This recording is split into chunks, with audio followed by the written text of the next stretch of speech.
At the heart of the bustling city stood the Golden Crest Hotel, a luxurious retreat known for its grand chandeliers, sprawling gardens, and impeccable service. Among the hundreds of employees who kept the place running, there was a janitor named Ethan Mitchell.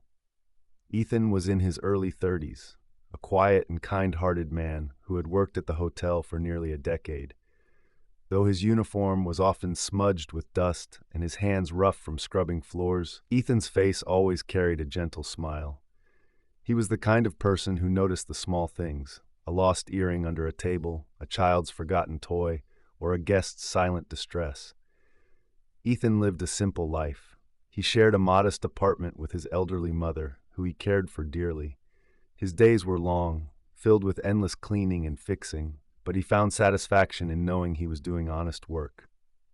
Every job is important, his mother would remind him, no matter how small it seems. One late afternoon, as Ethan was mopping the marble floors near the hotel's grand ballroom, he heard a faint sound. It was a muffled sob coming from one of the side corridors. Curious and concerned, Ethan set his mop aside and followed the sound.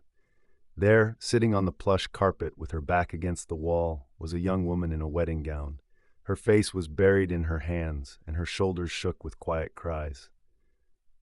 "Miss, are you all right?" Ethan asked gently, keeping his distance to avoid startling her. The woman looked up, her tear-streaked face framed by loose curls of dark hair. Her eyes, though red from crying, were strikingly beautiful. "No, I'm not," she replied, her voice trembling. I don't know what to do." Ethan crouched down, his eyes full of concern. "My name's Ethan. I work here. Maybe I can help?" The woman hesitated before speaking. "I'm Lily. Today was supposed to be my wedding day, but my fiancé, he didn't show up." Her voice cracked as she said the words, and fresh tears welled up in her eyes. Ethan's heart ached for her. "I'm so sorry," he said sincerely. That's terrible." Lily nodded, trying to compose herself. "He called me an hour ago, said he wasn't ready for this commitment. I feel so humiliated. All my friends and family are downstairs, waiting for a ceremony that isn't going to happen." Ethan didn't know much about weddings or heartbreak, but he knew what it felt like to be overwhelmed and lost. "Do you want me to tell someone? Maybe a friend or family member?" he offered. Lily shook her head. "I can't face them. Not yet. They'll all pity me, or worse, judge me." Ethan sat down beside her, careful to give her space. "Sometimes it's okay to not have all the answers right away. Maybe you just need a little time to breathe." For a moment they sat in silence. Ethan's presence seemed to calm Lily, and she took a deep breath.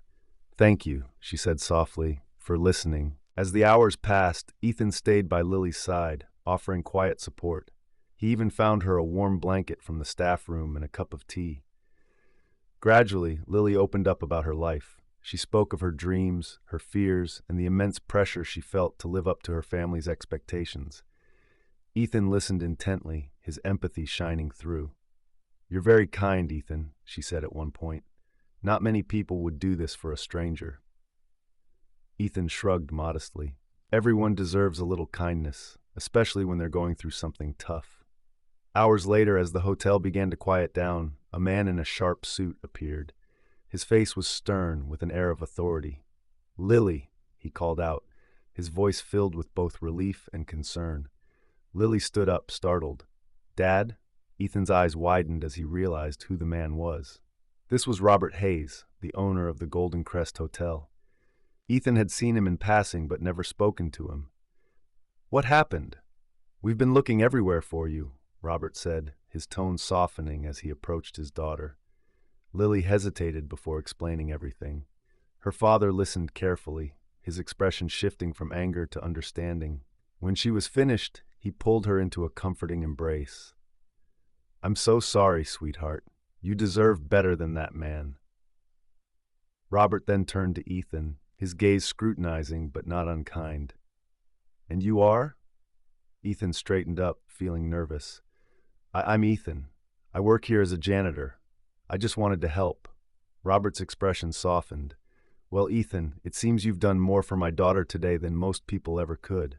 Thank you." The days that followed were a whirlwind for Ethan. He couldn't stop thinking about Lily, though he assumed their paths wouldn't cross again. But to his surprise, she sought him out a week later. "Ethan," she said, smiling warmly, I wanted to thank you again. You helped me more than you know." Their conversations grew longer, their bond deeper. Over time, Ethan learned more about Lily's world, and she learned about his.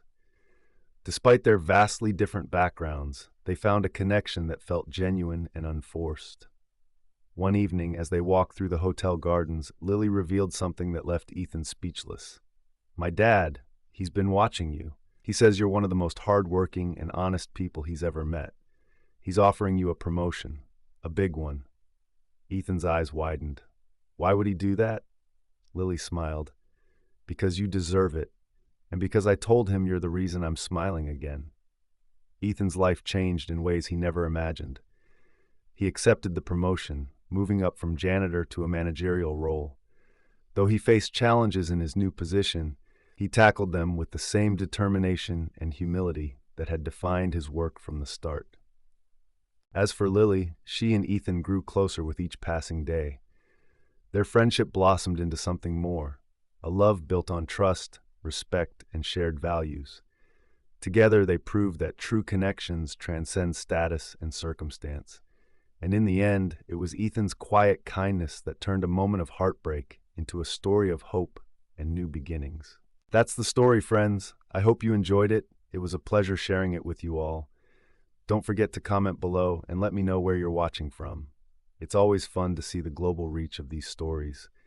And if you haven't already, please hit that subscribe button for more amazing stories, tips, and tricks. Thank you for watching, and I'll see you in the next one. Bye. If you'd like to show some extra love, tap the 3 dots near the share button and send a super thanks.